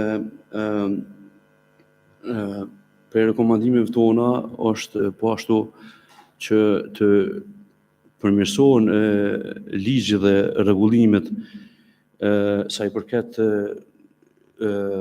procesit të përvetësimit pikës, kur dojmë na me vendosë infrastrukturë dikun.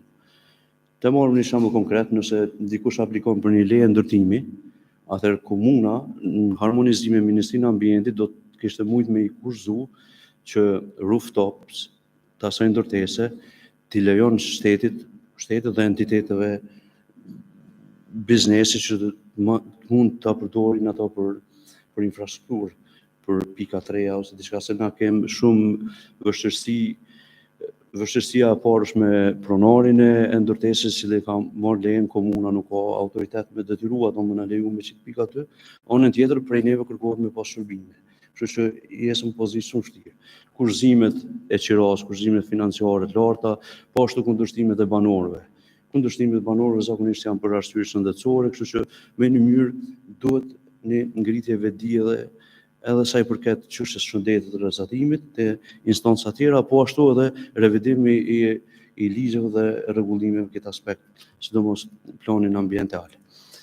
Çështje tjetër që është shumë e ndjeshme për neve është çështja e furnizimit me energji elektrike, është jashtëzakonisht sfiduese, edhe me që komunikimi nuk është i interesit jetik për shtetin e popullatën, do të shihet si i tillë edhe për shtetit, edhe mbase do të gjendë një mënyrë që shteti me që tash IT-ja edhe energjia janë fuzionu, edhe ka mundësi të menaxhohen distancë dhe të kontrollohet, atëherë që pikat me rëndësi vitale për sistemin operator që mos t'i ndalin edhe nëse ndalet rryma, si në trajtohen si gjë emergjente, jo gjë biznesore. Kështu që në këtë pikë të furnizimit me energji elektrike, kërkojmë që të merret më seriozisht dhe të mendohet prej shtetit që bëhet një zgjidhje.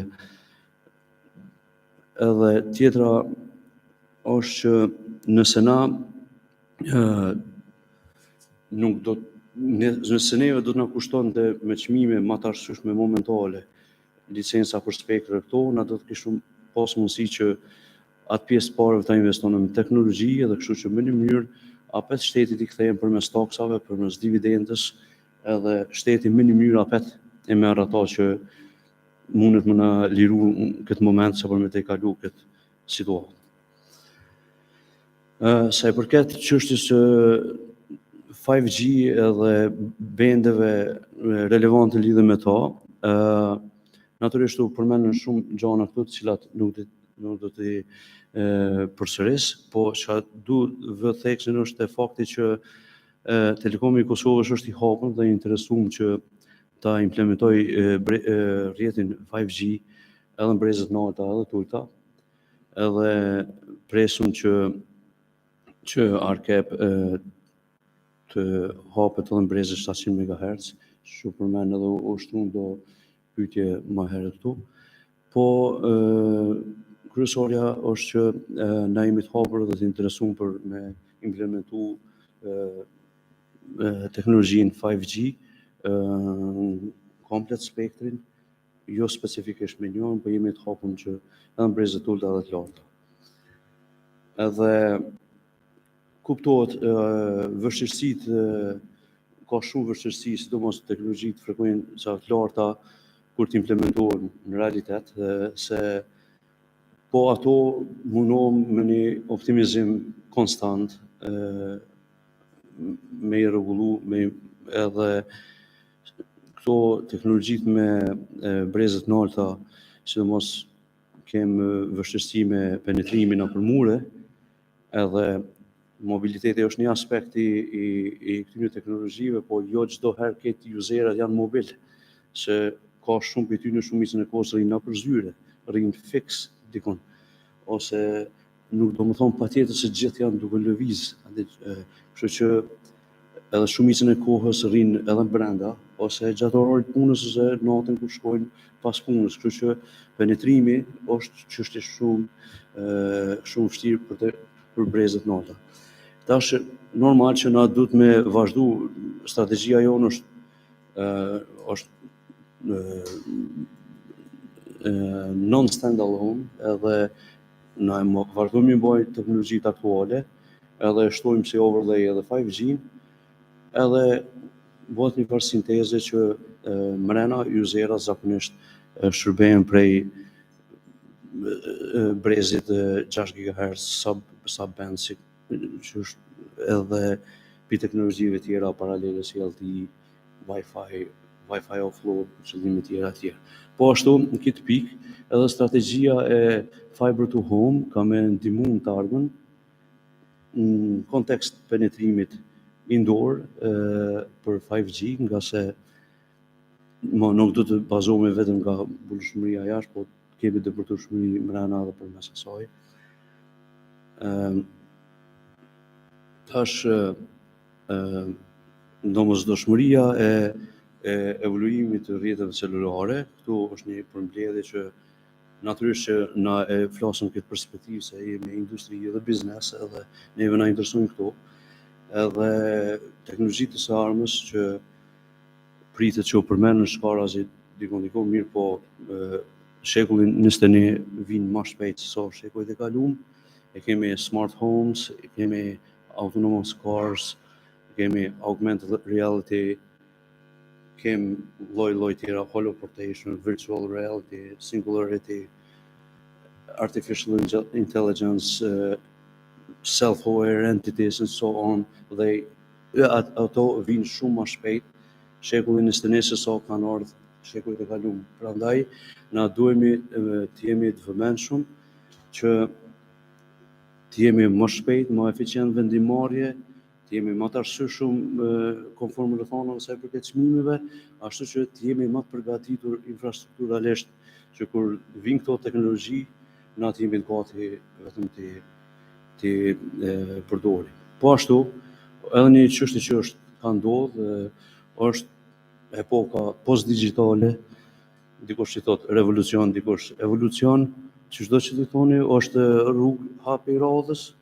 edhe tash him paradigmën e teknologjive kuantike, që është këtë tjetër koncept, edhe konceptet e transmetimeve konvencionale që kemi tash, edhe ato do të më rimendu. Kështu që është diçka që do ta vënojmë vëmendjen edhe do të marrim vendime më shpejta, edhe më të arsyeshme sipas perspektivës tonë.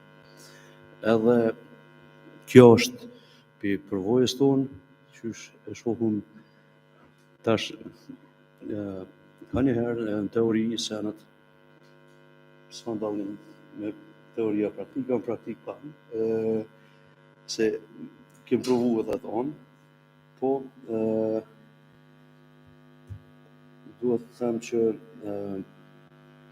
na kem nevojë që parët e gjenerume prej biznesit të investojmë në teknologjitë aktuale edhe të armës, edhe si në mënyrë shteti ta kthejë investimi përmes taksave dhe së dividendës, kështu që shteti në sens nuk u hapet kurrë, e po popullata ka mundësi me përfitu shumë për shërbimeve të reja. Kështu që kjo është prezantimi për Telekomit Kosovës. Jem të hapur për një diskutim, një pyetje, diçka. Faleminderit Besnik, dhe tash rrallën e kanë pyetjet, Francesco.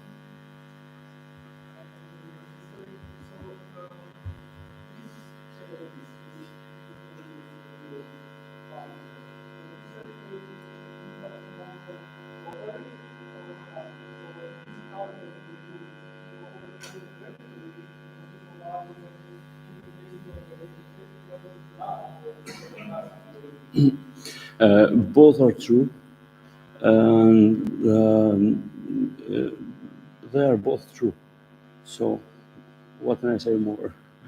Yeah, this is the answer.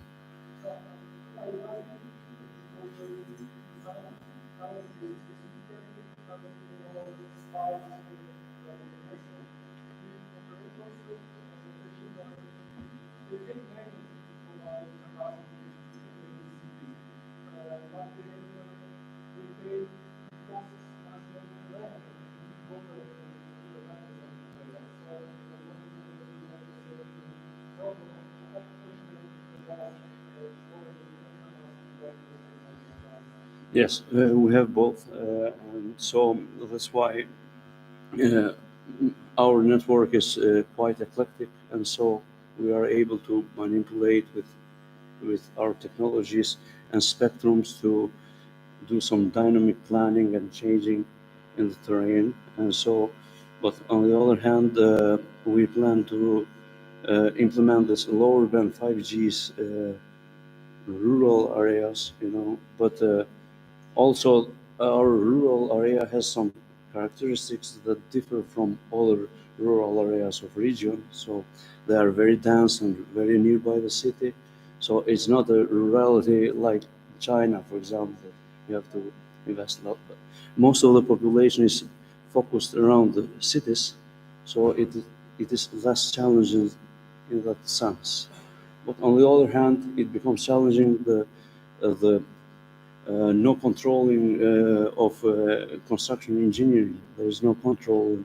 It is very challenging for us to move the sites such fast, and power supply as well. So if we have these fundamental issues in our table, so we cannot think that much of good services, 5G, when we have fundamental issues with power supply and site acquisition. So that's why we are wasting the chance to open this idea, and perhaps Academy will find a way to increase the awareness of the state and all the relevant factors to hear us more in this sense, and to help us in order to bring future technologies on ground. So.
Faleminderit. Visar më duket që ta dha një përgjigje në disa kërkesa që arkepi të ketë parasysh me çmimet veta, në lejimin e licencimit të operatorëve tjerë, pak më asërimisht, por megjithatë dha një përgjigje. Na, në parjem komunikojmë në mënyrë vazhdueshme me arkepin, konsultojmë reciprokisht edhe rregulluar kur zhvillohen këto edhe përgjithësi kuptohemi se edhe ata janë autoritet që kanë një autoritet mbi në fundit, po që kjo është për perspektivës tonë çka na kemi nevojë sot jemi me shpërfaq dallimet, jo ato tjerat, kështu që atë unitetin na ndihmoni ju për me bën. Faleminderit Besnik për prezantimin e situatës rreth shfrytëzimit të frekuencave nga aspekti telekomit të Kosovës, që gjithsesi është kompania publike më e rëndësishme që ofron këto shërbime, e cila për momentin ndoshta është kaluar nëpër do të lashe, por me zhvillimin e ofshëm teknologjisë dhe besoj që ju do të rikambeni shumë shpejt në qoftë se e ka përceni hapin e ngecës dhe me njerë kyqeni në gjeneratën e 5 me sukses. Kur nuk di ku shkon më poshtë, tjetër nuk di të bëna, kështu që padyshim që do të zgjidhim. Mirë, faleminderit. Në qoftë se s'ka pyetje tjera, e kishim liru Besnikun edhe kishim liru. A ka pyetje apo dikush? Se ndoshta se pash që ka ngrit dorën. S'pas ka pyetje tjetër, atëherë e paralajmëroj pra këtu simas programit e kemi Hëna Maluku Berzati nga Universiteti i Prishtinës, për ajo për arsye objektive, nuk kam mujt me ardh me prezantu punimin që ka dërgu. Edhe tash i kemi premtu kompanisë Tryezës që do t'ju japim një hapësinë kohore me na e paraqit ata veprimtarinë e vet, prandaj e ftoj Flamur Gorancin që ta shfrytëzoj këtë rast dhe na tregoj diçka për kompaninë e vet, e cila njëherët është një kompani me rëndësi të veçantë për Kosovën, se është një kompani outsourcing që bën shërbime në fushën e telekomunikacionit. Flamur. Faleminderit profesorisë, faleminderit për ftesë fillimisht. I'll continue in English. I apologize for not preparing a presentation. I will just give a brief overview of our services and how we work, and also our synergy with the University of Pristina in terms of talent acquisition. We were established in 2008, providing professional services for service provider companies, operators across the globe. We've been, ever since the beginning, basically, when we started with a staff of 10 resources, and 70% of them came from University of Pristina, specifically from the technical university, from the computer science and telecommunication departments. We started with providing remote professional services for AT&T, which is an US telecom provider. We did network, basically, we did their network transformation. Specifically, we provided services for planning, designing, and deployment of the services. And all these services were basically based on remote services, having had just field services contracting from the US. Currently, we have about 200 resources in staff. And again, majority of them come from University of Pristina, which should be a source of pride for the professors here, because most of our students have gone through their learnings. Of course, initially we faced challenges in terms of preparing them, because there was a gap in terms of what the industry demands were and what was taught in the universities. But I'm very happy to say that compared to 2008 and now, initially when we built our resource building program within the company, in order to prepare the resources for the market, we would face a challenge of having to prepare them for, basically initially when we started, it was 3 to 6 months basically practice before we were able to engage them in executing works for different providers. Whereas now, we see cases where it only takes 2 weeks to prepare them to start delivering for our customers. In terms of technologies, to just relate to what was said here, currently we have a project that we are delivering for Dish Wireless, which is again a network operator in a wireless network operator in US. We have 25 engineers who work on the deployment of 5G solution, which is all ORAN based solution, basically open source based solution, with ORAN being delivered by Mavenir and Samsung. And then we have a front haul of Cisco-based servers and network equipment, and it's all the whole packet core is based on cloud, Amazon cloud. All this solution is based on network service orchestration, and basically it's all automated. It's controlled by an SDN controller that controls, starting from random access, radio access network to the core. Of course, the air interface is not really due to our nature of services, and especially after the pandemics, because before we used to offer hybrid models where we would send a resource on site for coordination purposes and some of the activities, which is one of the cases is when we delivered a project with Cisco. By the way, we are a professional services, preferred services partner with Cisco. We had our engineers doing RF surveys we delivered high density Wi-Fi projects where we basically, among the other arenas that we did the high HD Wi-Fi, basically from RF survey to the design of the whole solution is Wembley Arena, O2 Arena in UK. Then we did the Leon Stadium. So basically, our engineers, and most of them were from the University of Pristina, who did these professional services, which are basically which are accounted as high expertise services, and that we have provided. Besides that, we are also we have another project that we are delivering for T-Mobile US. This is related to network function virtualization services. we are providing basically what we're doing. We are integrating network functions, 5G network functions.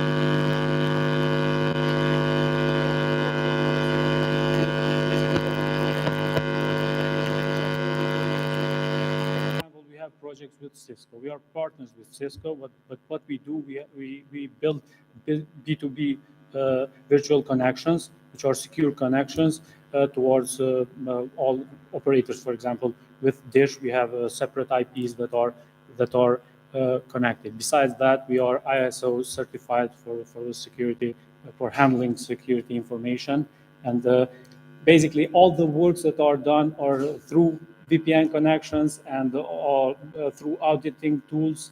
You cannot make a click and not have a log generated somewhere where it can be looked at. So yeah, in terms of, it was a challenge, but frankly, pandemics with all its bad things, it has helped us, especially build a case that you can sit down in Pristina and work on a multi-million-dollar, billion-dollar network somewhere, which offers services that are real-time and very customer-sensitive, and still it works out pretty well.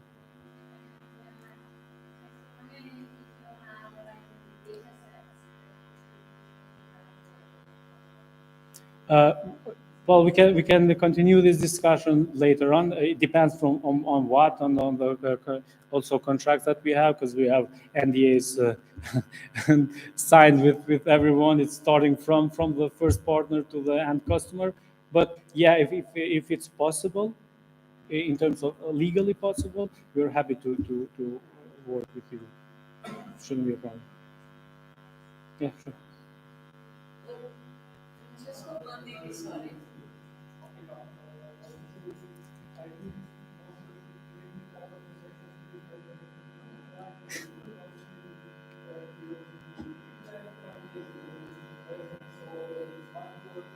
Yeah.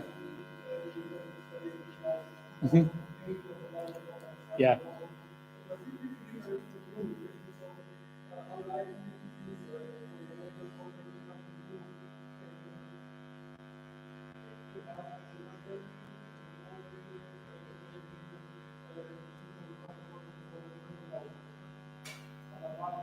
Yeah. So the cultural differences will always be there, of course. But we've seen that, to be frank, we've seen those issues being much bigger in Europe rather than the US. They're much more open to cooperation when it comes to that. Yeah, sure.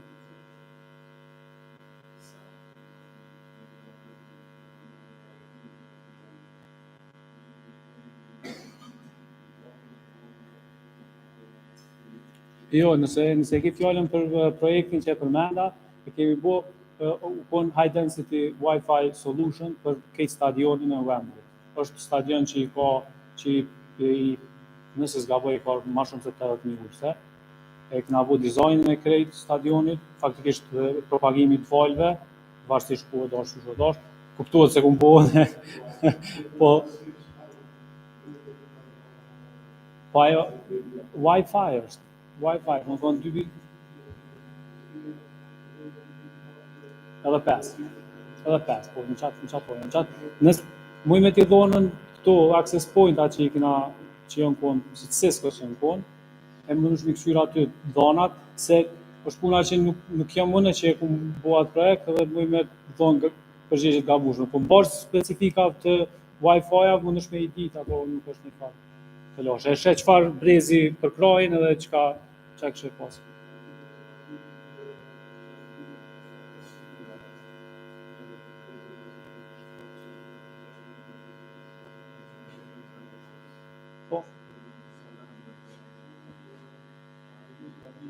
Po. është e mundshme që ju përdorën ata në atë scale, po s'mujme po gjithçysh.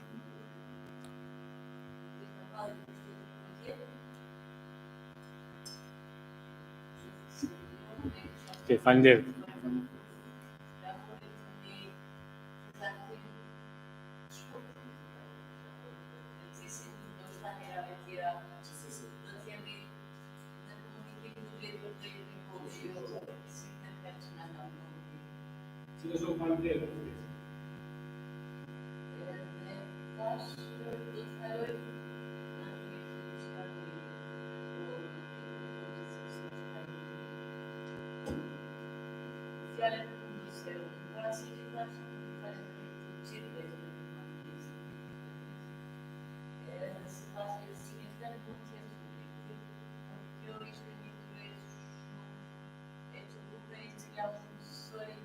Komunikim të drejtë për drejtë në mes të një projekti I cili ka pas synime jo të larta shkencore, po synime që do të mundsojnë formësimin e lidhjeve në mes të kërkimeve shkencore dhe palës së tretë që do të jenë shfrytëzuesit e rezultateve të këtyre kërkimeve. Kemi pas kujdes të veçantë në përzgjedhjen edhe pse s'kemi kënd tjetër ta thrasim për këtë fushë në Kosovë, po megjithatë kemi insistuar që aktorët kryesorë sot të jenë të pranishëm këtu. Unë vjen keq që televizioni I Kosovës nuk kanë qenë të ftuar. Edhe ju falenderoj përfaqësuesit e Arkepit që kishin edhe prezantimin, me cilin duhet me dalë më shpesh se duhet me ju tregu opinionit se sa larg kanë shku me regulativa, se një përshtypje e përgjithshme është që neve na mungojnë shumë rregulla dhe regulativa.